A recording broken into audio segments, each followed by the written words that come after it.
From Daily Trust News Center, this is the News Hour. On News Hour tonight, National Assembly to appeal court judgment striking out Section 84 of the Electoral Act. Atiku Abubakar breaks record, declares sixth presidential bid as Governor Tambuwal meets IBB Abdul Salami.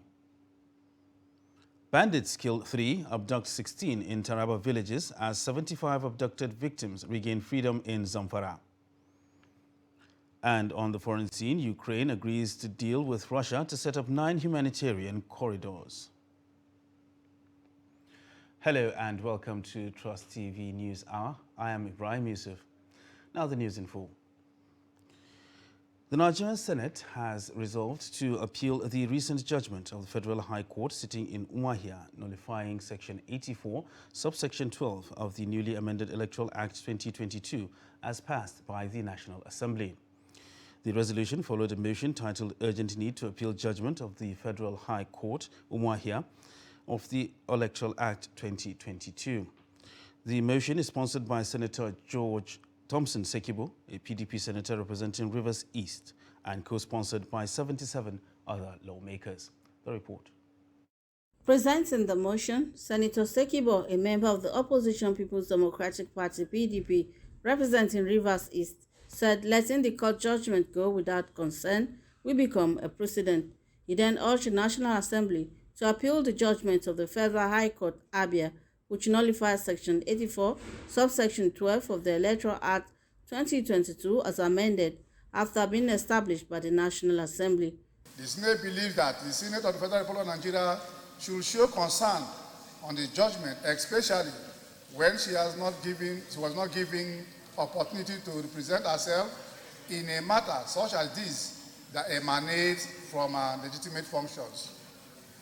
The Senate finally believes further that letting the judgment to go without concern will become a precedent on which any person could go to the court and obtain judgment to ridicule the good intentions of the National Assembly as an institution. The Senate accordingly resolved to 1.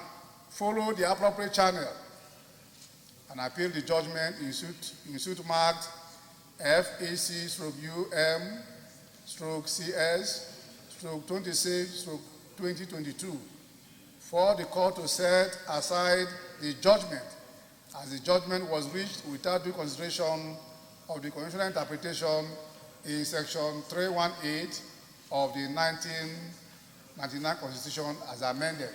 Supporting the motion, Senator Sabi Abdullahi, a member of the ruling All Progressives Congress (APC), representing Niger North, urged his colleagues to consider the motion as submitted.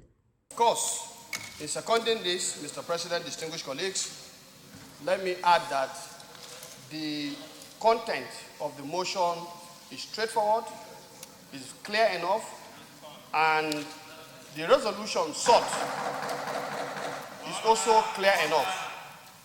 And therefore, on the basis of this, Mr. President, distinguished colleagues, I want to urge that without much ado, I invite and request humbly that my colleagues do consider this motion as submitted, and to say that we ask that the question be put for us to consider the prayers. Recall that Justice Evelyn Anyadike of the Federal High Court, Abia, ruled that Section 84, subsection 12 of the Electoral Act is unconstitutional, illegal, null and void, and of no consequence, and therefore ought to be struck down, as it is in violation of clear provisions of the Constitution.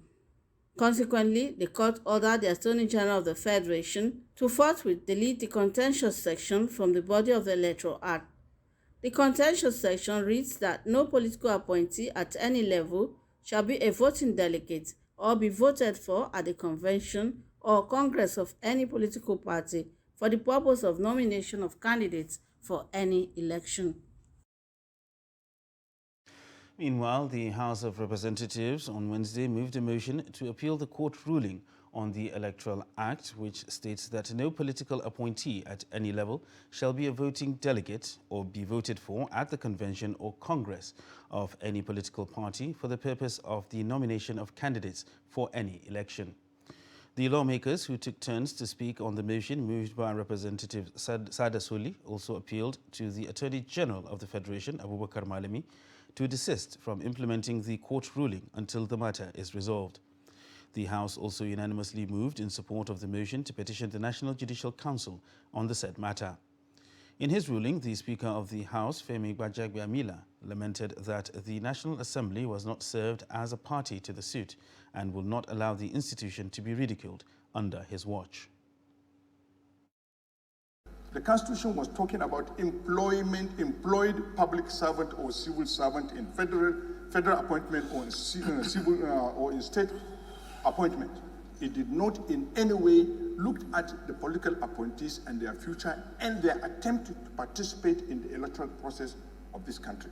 I'm taken aback that in the Constitution, where there is separation of powers and where we have been made by the provision of the Constitution for us to make laws, that somebody is trying to do our job.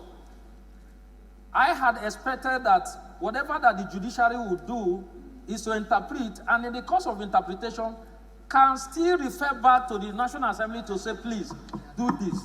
The issue that was addressed by this parliament, to which the president signed, had nothing to do with public service.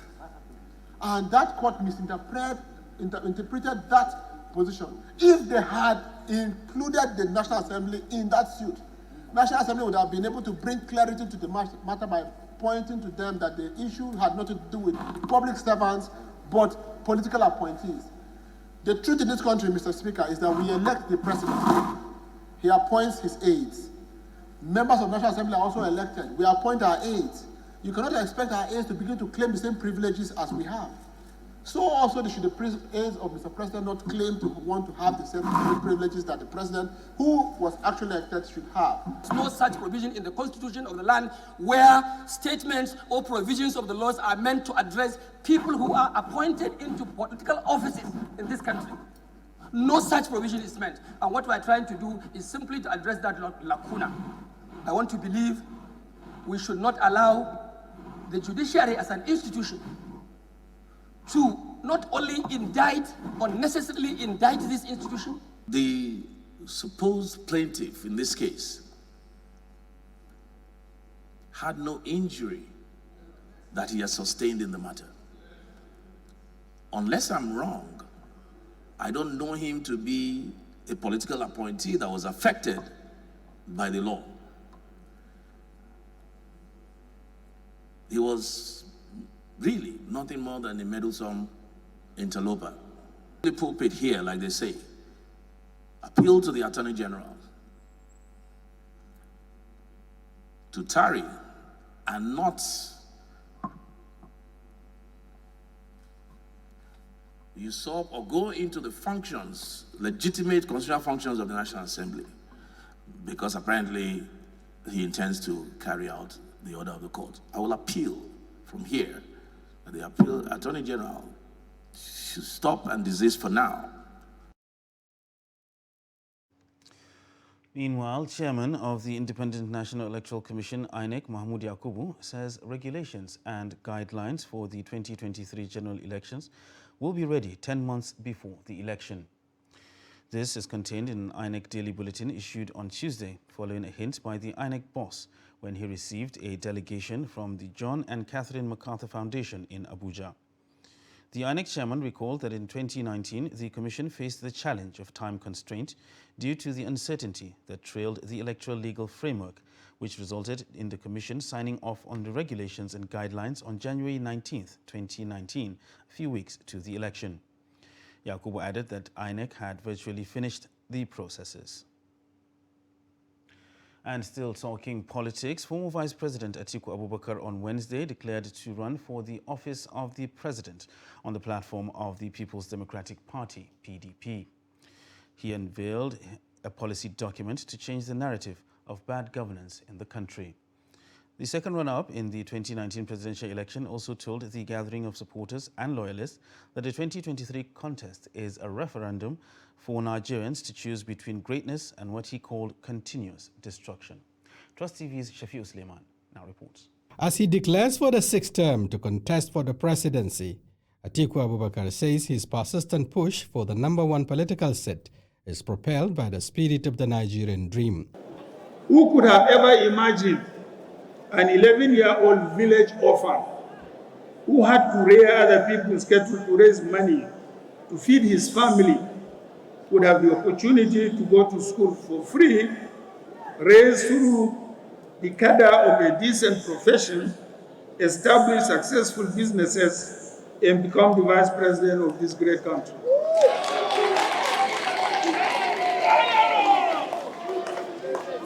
That is the Nigerian dream, and that is my story. He says such a dream, shared by many Nigerians, could only come through if there is visionary and credible leadership in place. Our fundamental principles and purpose as a nation have never been challenged as it is today. Presently, Nigeria is a sinking ship. It must be rescued urgently. That is why I am happy to announce my candidacy for the President of the Federal Republic of Nigeria. The Wazir in Adamawa, who painted a picture of a country working on Parajai road due to negative trajectories, assured he has the necessary antidotes to reverse the trend. I want to focus on 5 key areas: unity of Nigeria, security, economy, education, and devolving more resources and powers to the federative units. As the PDP decides on where to zone its presidential seat in the face of conflicting interests, such decision is critical to what he described as his last chance to keep hope alive. Stakeholders in the party say it has to choose between zoning and winning the 2023 presidential contest. Shafiu Suleiman, Trust TV News, Abuja. In the meantime, former Senate President Bukola Saraki and the presidential aspirant throws more light on the search for a consensus candidate among contenders of northern extraction. He's not bogged down by the clamor for power shift to the south, anchored on zoning principle. To talk about how it's all about ensuring that the PDP wins in 2023, because as it's clear to all of us, the APC is so much engulfed in its own internal crisis that cannot provide leadership for this country. And my view is you cannot administer your party, you cannot administer the government. So we have to make sure that we too get the house in order, and not only to ensure unity. And that's the purpose of us coming together to discuss the need that we must put the country's interests before our personal interests. We have met and we're going to continue to meet, and as we said, we're also going to brief Waziri Adama of our findings, of our resolutions, of our issues, to see how we're going, and other, not only him, and everybody else that's interested in contesting, so that the PDP is a united family going forward, because the issue now is that we have a great responsibility to fix this country, and we cannot do that if we are all bickering over because of our personal interests. And ahead of the March 26th National Convention of the ruling All Progressive Congress APC, the governors of the party have declared their support for the candidate endorsed by President Muhammadu Buhari. The governor stated this on Wednesday after a meeting with President Buhari, led by the APC Caretaker Committee Chairman and Governor of Yobe State, Maimala Buni. Briefing State House correspondents after the meeting, the chairman of the Progressive Governors Forum and Governor of Kebbi State, Atiku Bagudu, said they will support any process that will lead to a consensus and urge the governors to explore the option of consensus. Recall that Buhari had last month said he is in favor of the consensus mode for selecting candidates for the party's national positions.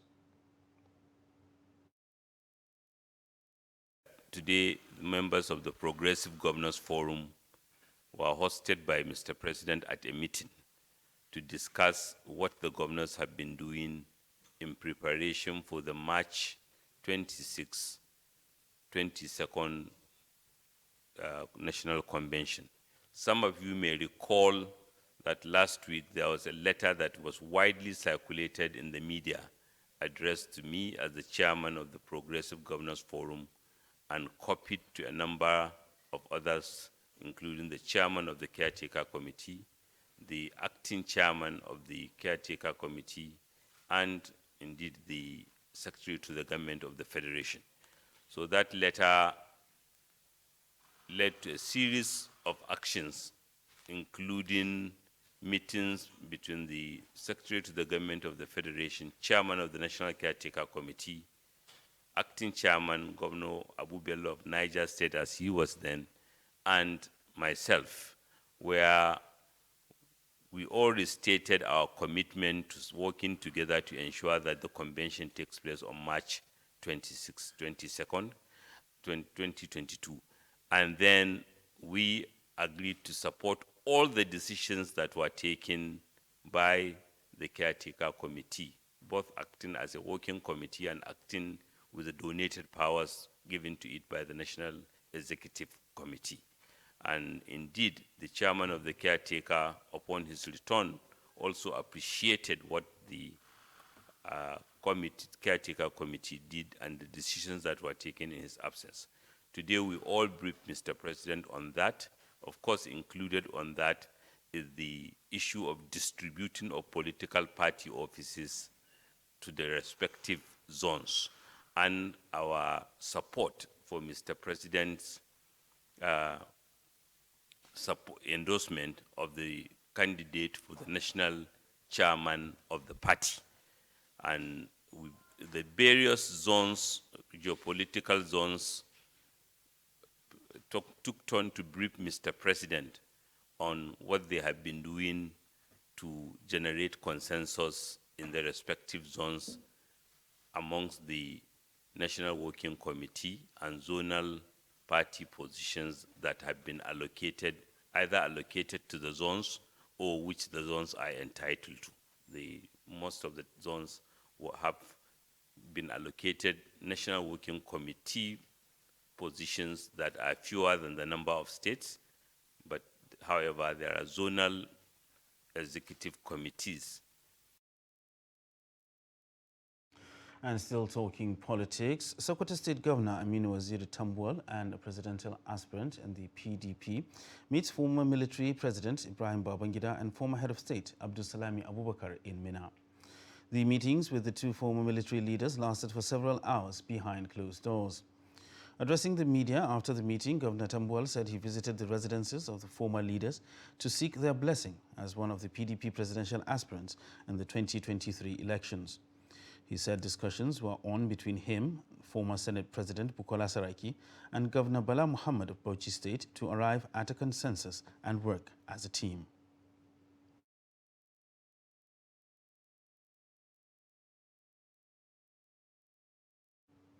And moving away from politics now, Secretariat Junction flyover along Yakubu Gowon Way in Jos, the Plateau State capital, has been defaced by campaign posters of candidates of various political parties aspiring for different elective positions. The central flyover in Jos City, recently refurbished with a huge amount of money, is wearing a different look. The flyover, with colorful paintings of heritage symbols and related cultural artifacts of Plateau State, has been a center of attraction with a lot of events, programs, sightseeing and fun seekers coming for functions under the flyover. Filmmakers and music producers also use under the flyover as a location to shoot their films or music.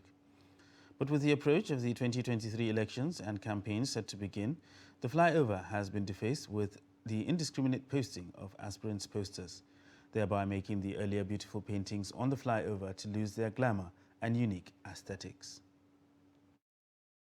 That things are not done properly.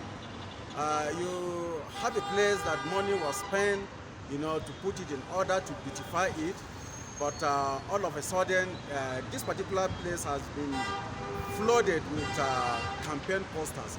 Now, in a society where things work in an ideal manner, this thing ought not to be here.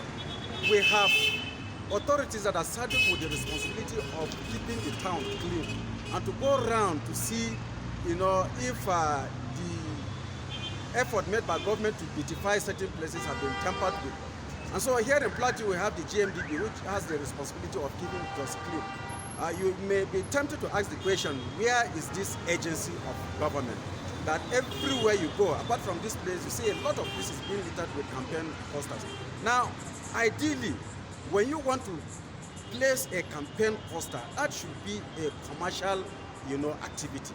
You need to get permission from the authority, and then they will tell you there are designated places meant, for such things, and not just any other place. So I'm calling on government, especially the agency of government here in Plateau, the JMDE, to sit up to its responsibility to ensure that these posters that have littered the streets are taken off, and then set up a committee to go around with the aim of ensuring that whoever that is seen, pasting posters illegally should be apprehended and made to face the wrath of the law.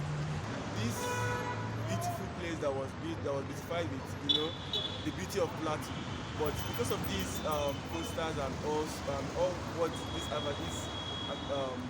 flyers and so on, it has really covered the bit. So my view is that the government should see how they can, sanction all these and let there be a place for where you can post all these flyers instead of beautifying, because actually a lot of money is spent just to get this done, and it has really been destroyed. So my view is that if there's any way that this can be looked into so that we can get back the beauty of this place. And ahead of the 2023 elections, political parties in Kwara State are making plans on how to ensure victories for their respective candidates. While some politicians want positions zoned to their senatorial districts, others are announcing their ambitions. The report. For several months now, the people of Kwara North Senatorial District who cut across party lines have been calling for the governorship to be zoned to their area for equity and justice. One of the leading political parties in the state has heeded to their calls by agreeing to zone the governorship to the area. Our party, People's Democratic Party, Kwara State chapter, unanimously agreed to zone the gubernatorial ticket to Kwara North Central District. By the time we are taking that decision, the entire members and critical stakeholders of the party from Kwara South Central District, Kwara Central District, and Kwara North Central District were deeply involved. Both the leadership, the party executive, the youth wing, the women wing, we all agreed unanimously that the tickets will be given to Kwara North Central District. And we did this not because the party has a particular candidate or anointed candidate, but we believe that it is the time for Kwara North Central District to have the slot for now. Moving higher politically for the interest of the people has always been the ambition of politicians, as this hall is filled by supporters of the former member of the House of Representatives, Dr. Abubakar Amuda. The need for balancing of political power in Kwara Central as political mantra, the people of the area believes it's their turn to produce the senator for the senatorial district. I'm here today to indicate my aspiration for the post of the senator of the Kwara Central of Kwara, inshallah.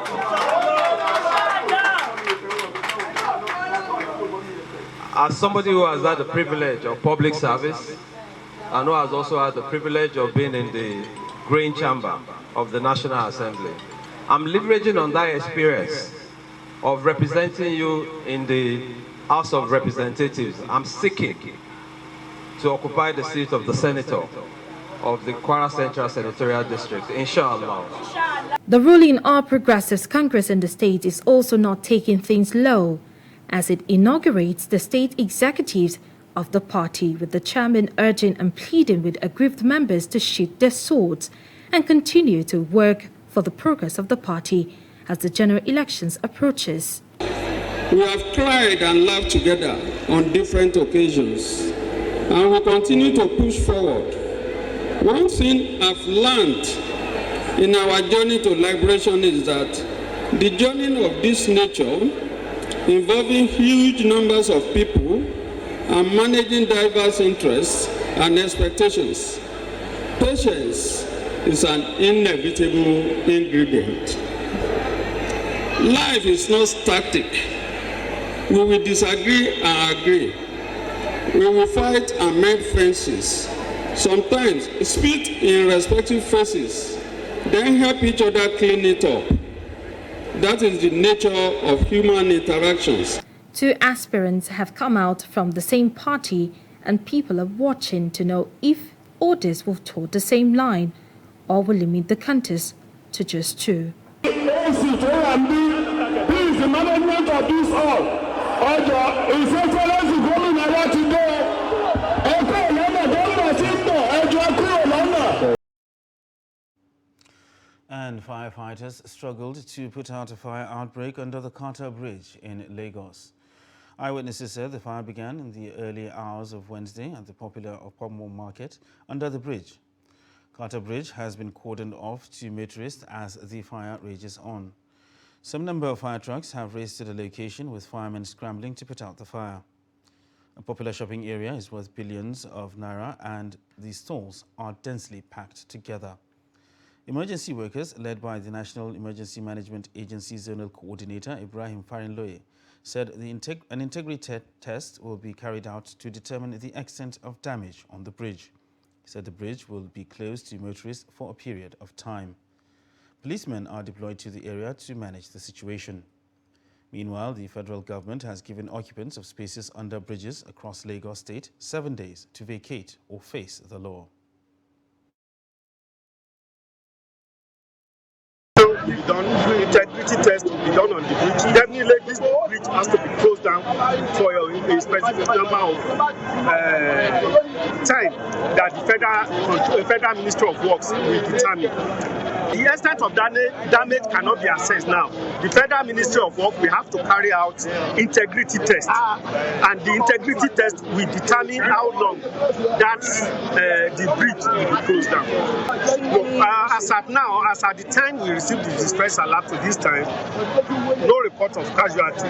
However, because of the activities of of the boys around there, we don't know whether any one of them had sustained any injury on the premise that they were trying to salvage goods, or more or less, I don't know whether they are salvaging or they are looting. That cannot be determined now because we don't know who are the real owner of the shops. But as at now, we are taking control of the whole situation. The boys have been managed, and I just asked for more deployment of policemen from the National Police. So IG is in town, so more effort will be put. So we may have to stay long there. The IG may decide to come here. And at least 50 houses and property worth millions of naira were destroyed by a rainstorm in Ambasi community in Kokona local government area of Nasarawa state. Heavy downpour lasting several hours was recorded in the area. Abubakar Abdullahi sent in the report. Accompanied by a heavy windstorm, the evening rainfall in the week rendered many families homeless and washed away farmlands of Ambasi community in Kokona local government area of the state. Also affected by the windstorm were the buildings of primary school, worship centers, and economic trees. Dalhatu Danladi is the village head of the community whose house is affected by the disaster, said apart from the houses destroyed, the rainstorm washed away food and some domestic items.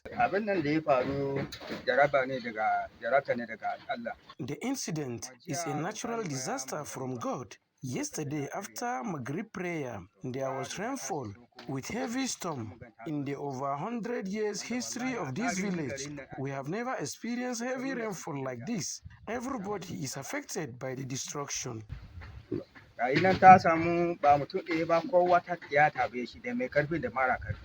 The head teacher of the primary school and a youth leader in the area, Habila Nangba and Aliyu Baka respectively, as well as Audus Aku, a resident of a nearby village whose house was submerged, said the disaster is causing a lot of hardship on them, but appreciated God that no life was lost.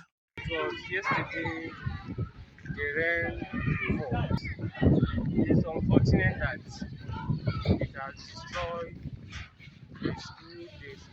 this very structure. It has submerged the structure that nowhere this abuse will sit. The school that has capacity of over 200 pupils, and we experienced this rainfall with a heavy wind that blew some of the many houses in Ambassador.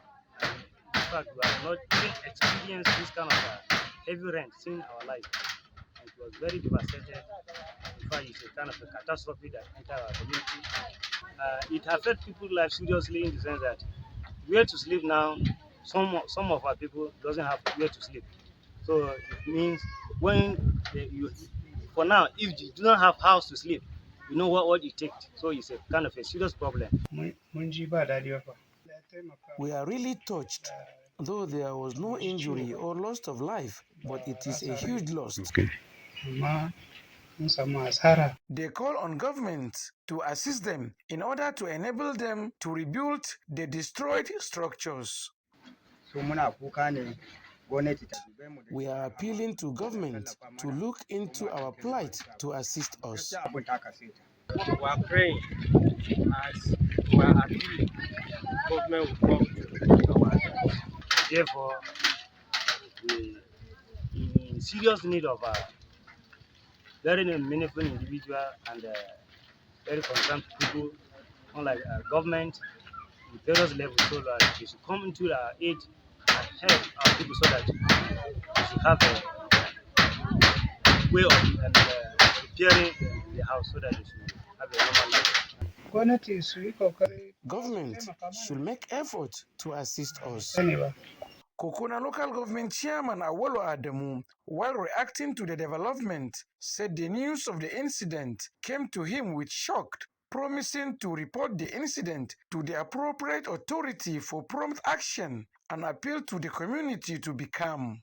I'm calling for those people, the affected people, that they are residing at Embassy to exercise patience. So what happened? And by His grace, we use our good office, our good government. We have the governor that had people in heart. I also have them in my heart. I will report the incident to the appropriate authority to ensure that they intervene. From Lafia, Abubakar Abdullahi, Trust TV News. Now to matters of insecurity, where bandits have killed 3 persons and abducted 16 in 4 villages in Gasol local government area of Taraba State. In Kwara, 2 persons were killed and 1 other person abducted, while in Ndinyao, Badiga and Kwatan Senderdi, 4 persons were abducted in each of the 3 villages.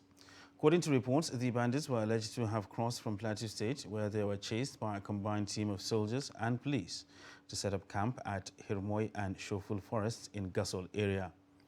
Reports say the bandits have threatened to attack the entire villages in Gasol chiefdom and warned of consequences if their hideout is revealed to security agents. Confirming the attack, the police spokesperson of the Taraba State Police Command, DSP Usman Abdullahi, said victims of kidnapping are not promptly informing the police, adding that relevant information on activities of the bandits is hampering police investigation and action. Meanwhile, 75 people kidnapped from Erkas in a community in Kekumwaji district of Bunguti local government area of Zamfara state have been released by their captors. Reports say the freed residents were abducted in 2 major attacks on the community in the past 2 months. The bandits had earlier kidnapped 61 residents, then 36 days later they raided the community and abducted 15 more people. Some of the residents claimed to have paid 4 million naira before the victims were released. According to reports, the freed victims had been reunited with their families. Part of the conditions the bandits gave for peace to reign is that vigilantes must disarm. Meanwhile, bandits have again set houses, schools and hospitals ablaze in Shimfita village of Jibia local government area of Katsina State after sacking residents. The bandits were said to have looted shops, carted away assorted food items, clothes and other valuables. The attack came same day the military personnel providing security to the community were withdrawn, a situation triggering fears amongst residents. The report. The villagers alleged that the military operatives were withdrawn from the village without their prior knowledge, knowing fully that the bandits threatened to attack the village that same day.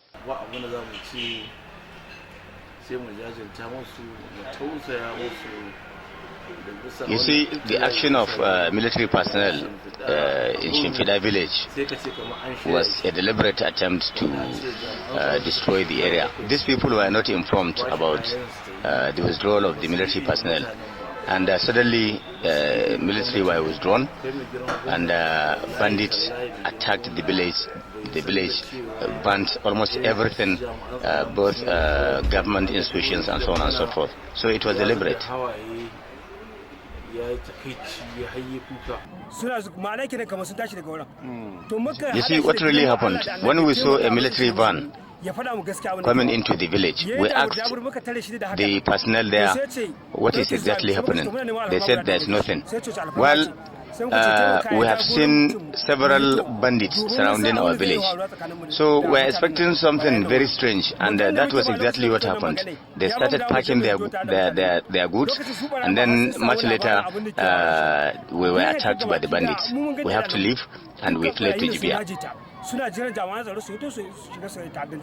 Some of the villagers who were escorted to Shimfida by a combined team of military and the police to see the level of damage done by the bandits told Trust Television that over 48 shops were looted and burnt, 78 houses destroyed beside those that were set ablaze. They say they met some strange people armed with dangerous weapons, guarding others who were bringing out bundles of millet and guinea corn from stores and local silos, with unspecified number of women thrashing them and begging for onward transportation to the forest. It could be recalled that over 10,000 people from Shimfida village are taking refuge in Jibia local government area of Katsina State and Madarumfa area of Niger Republic, while commending philanthropists, corporate bodies, governments and other religious organizations for their support to the displaced people of Shimfida village. They also called on the authorities concerned to restore peace and redeploy more securities to the area for their immediate return to their ancestral homes. You see, we need the support and assistance of all the authorities concerned for us to be able to go back to our village. We need to go back. Honestly, we need to go back. Therefore, we call for the support of all concerned for us to go back to our families, to go back to our village. This should be done with utmost urgency to avert humanitarian crises and other diseases that could be contracted as a result of poor sanitation. They also called for the immediate rehabilitation of the village hospital and primary school, as well as their houses, as all the residents are low-income earners, besides rendering them more poorer by the activities of bandits. It could be recalled that 7 children suffocated and died inside the only 2 vehicles that conveyed some of the few that could not trek the 48-kilometer Shimfida to Jibia feeder road. Abdullahi Ismayamadi, Trust Television News, Katsina. You're watching Trust TV News Hour. Coming up after the break, how street begging angers communities. Listen more after the break. Stay with us. Coronavirus disease, COVID-19, is an infectious disease caused by SARS-CoV-2 virus. Most people who fall sick with COVID-19 will experience mild to moderate symptoms and recover without special treatment. However, some will become seriously ill and require medical attention. The virus can spread from an infected person's mouth or nose in small liquid particles when they cough, sneeze, speak, sing, or breathe. These particles range from larger respiratory droplets to smaller aerosols. You can be infected by breathing in the virus if you're near someone who has COVID-19, or by touching a contaminated surface and then touching your eyes, nose, or mouth. The virus spreads more easily indoors and in crowded settings. Maintain a safe distance from others, at least 2 meters, even if they don't appear to be sick. Wear a mask in public, especially indoors or when physical distancing is not possible. Clean your hands often. Use soap and water or an alcohol-based hand sanitizer. Cover your nose and mouth with your bent elbow or a tissue when you cough or sneeze.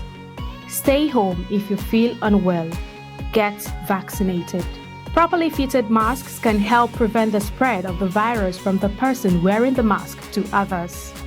Masks alone do not protect against COVID-19 and should be combined with physical distancing and hand hygiene.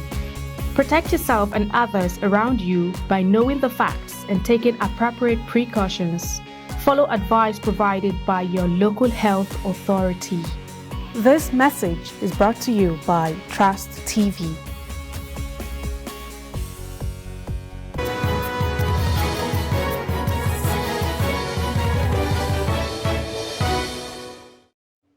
Welcome back. You're still watching Trust TV News Hour. Now a look at our top stories. Senate has resolved to appeal the judgment of the Federal High Court Umuahia nullifying Section 84, subsection 12 of the Electoral Act. And Atiku Abubakar declares his intention to contest in the 2023 presidential election at the International Conference Center in Abuja on Wednesday. And moving on to other news now, Osun State Government says it has provided food for 360,000 vulnerable residents in the last 1 year as part of its support for the poor. Secretary to the State Government, Woke Oyebamiji, said this during a distribution of 5 kilograms of gari to 30,000 beneficiaries at the Government Secretariat in Oshogbo, the state capital. Hamid Oyegbadi filed in this report. It's the 12th edition of the Osun Food Support Scheme.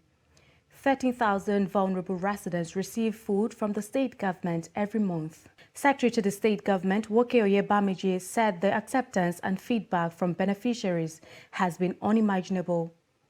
He said that the state government successfully engaged over 50 small and medium-sized enterprises for the production of the food since the introduction of the Food Support Scheme 1 year ago.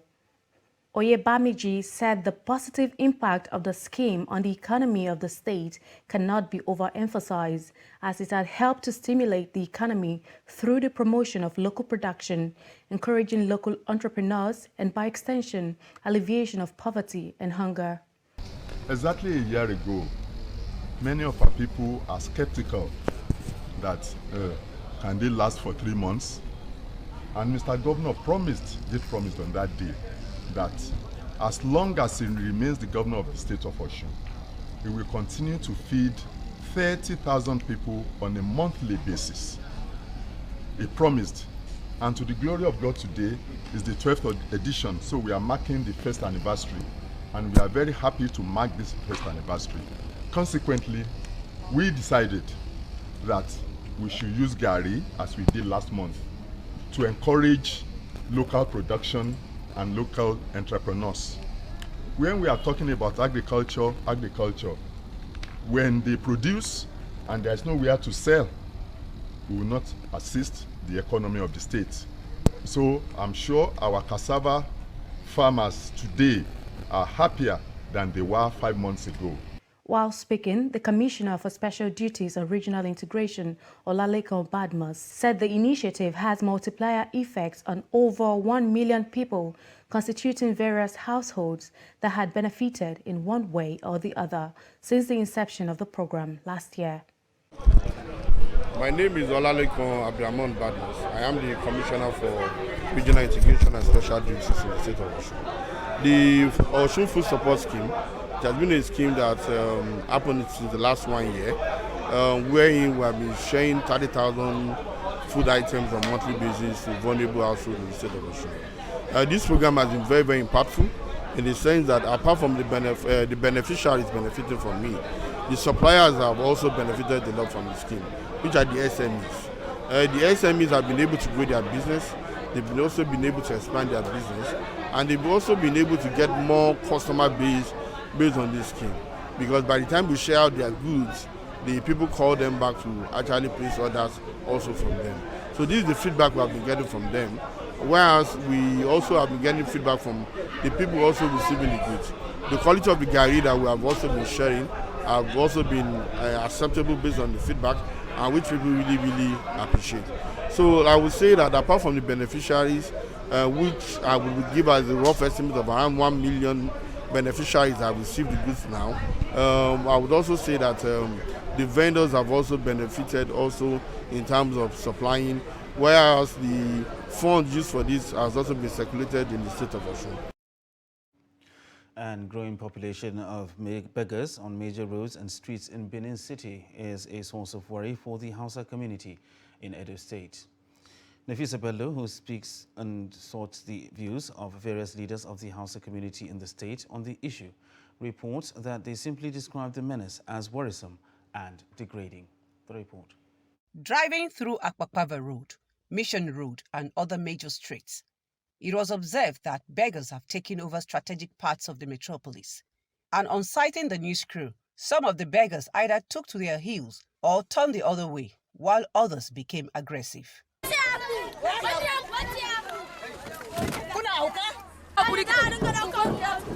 Speaking on the menace, the Sarikin Hausawa Alhaji Isa Adamu and other leaders of the Hausa community described the act as professional begging, saying most of those who engage in the shameful act are not in any way physically challenged. They also said it is not part of Hausa culture or the religion of Islam. Honestly, these people are professional beggars. I think like I said earlier on, I met government more than 5 times in respect of this begging. So I gave them advice.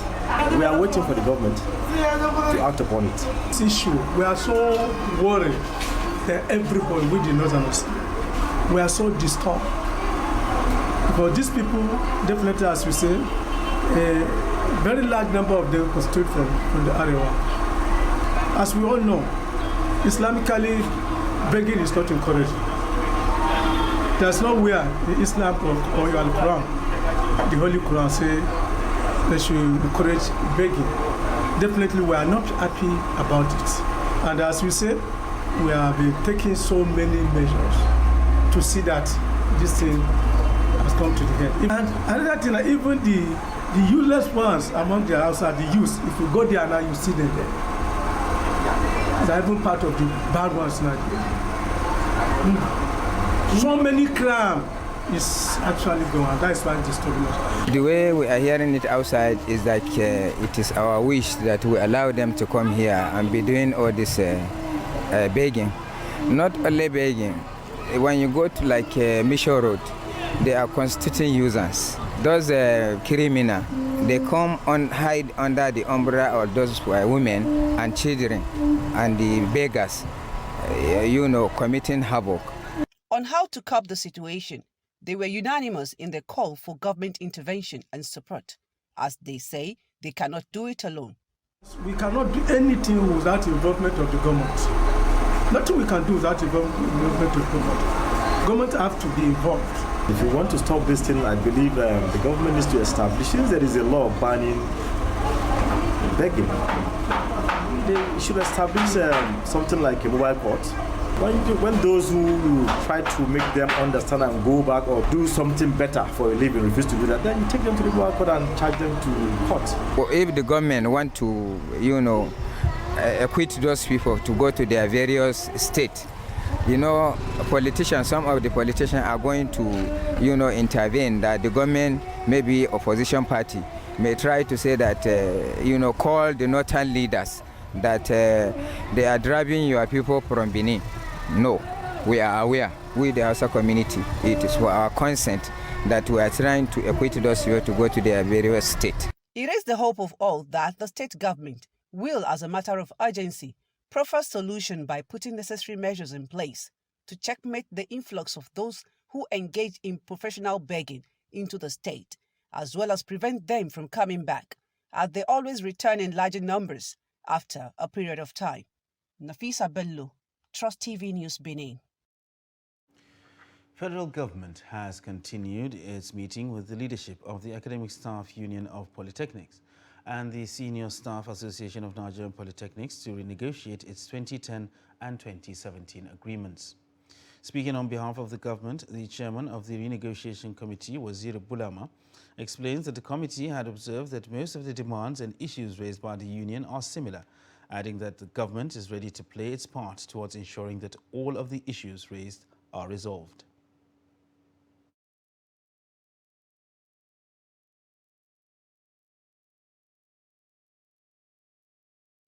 Is that most of the problems are similar and generic.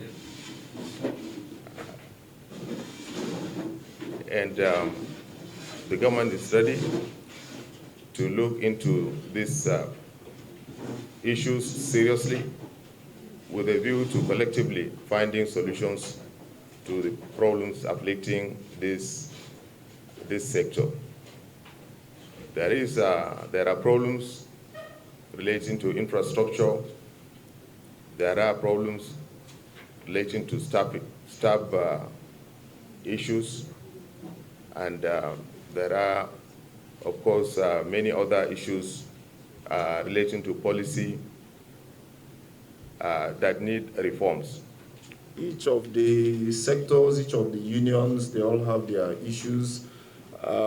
This particular process started since 2017, and so it's not leaning on what is going on in the other subsectors. And I think it's a positive development that that the government at this time, through this team, has decided to resume discussions with unions in Nigerian polytechnics. And our prayer is that the outcome will be such that will be beneficial to the Nigerian society at large. If Ukrainian President Zelensky will be reaching out to Putin for direct talk, despite the banding and what they are experiencing, I think it's only good we open our mind and believe this meeting, this renegotiation, will bring out positive results.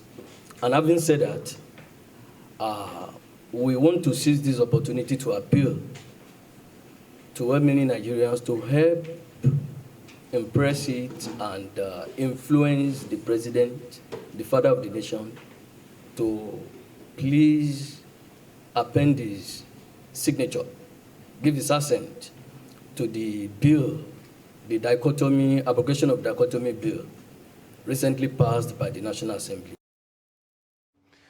Federal High Court sitting in Abuja on Wednesday deferred hearing on the application seeking to extradite the suspended Deputy Commissioner of Police, Abducted, to the United States of America to face trial over his alleged involvement with an internet fraudster, Ramon Abbas, popularly known as Hush Puppy, till April 27th. The Attorney General of the Federation, Abubakar Malami, in an affidavit filed in support of the extradition application, said he is satisfied that the offence in respect of which Kyari's surrender is sought is not a political or trivial. Malami noted that there is no criminal proceeding pending against Kyari in Nigeria, bordering on the same offence for which he is wanted in the USA. Meanwhile, when the matter came up on Wednesday, Kyari's lawyer, Nureni Mojimo, told the court that his client is yet to be served with any of the processes the AGF filed against him and therefore will not be able to respond to the extradition request. Kyari is wanted in the US to stand trial for conspiracy to commit wire fraud, money laundering, and identity theft. Meanwhile, customs in Ogun State said 5,420 bags of smuggled rice, equivalent to 9 full trailer loads, have been confiscated. Controller in charge of Ogun 1 Area Command, Bamidele Makinde, told a press conference that the command succeeded with 142 seizures of contraband and other prohibited items. He listed items seized to include 18 units of vehicles, 133 sacks of cannabis sativa, and 26,725 litres of petrol. The controller said the duty value of the seized items stood at over 143 million naira. Meanwhile, police in the area have identified media reports that the smugglers used police patrol vehicle to carry out their activities. A statement signed by Ogun State Police spokesman DSP Abimbola Oyeyemi. The plate number of the said vehicle is fake and no policeman was arrested in the vehicle. 2019. Hence, the only source of revenue for the command as of today are fees collected from the auction sales of seized petroleum products and other perishable items. The total revenue generated from this exercise from 9th of February 2022 to 24th of March 2022 is as follows. Total revenue: 1,942,375 naira. The seizures and anti-smuggling activities. The command was able to record about 142 seizures, some of which include 5,420 bags of foreign parboiled rice of 50 kilograms each. This is equivalent of 9 trailer loads of rice, 133 sacks of and 118 wraps, both sides of cannabis sativa, 18 units of vehicles, comprising of 13 units, means of conveyance, and 5 units of foreign but used vehicles. And now look at the foreign scene, where Ukraine's Deputy Prime Minister Irina Vereshchuk says the deal struck with Russia includes humanitarian corridors out of Luhansk. She said that the agreement reached will allow evacuation of civilians trapped in Ukrainian towns and cities through 9 humanitarian corridors on Wednesday.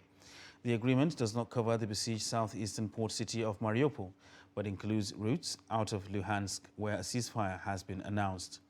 Ukrainian President Volodymyr Zelensky says about 100,000 civilians remain trapped in Mariupol without food, water and medicine. And that concludes Trust TV News Hour for tonight. Don't forget you can subscribe and follow us across all our social media platforms. I am Ibrahim Yusuf. Thanks for joining us.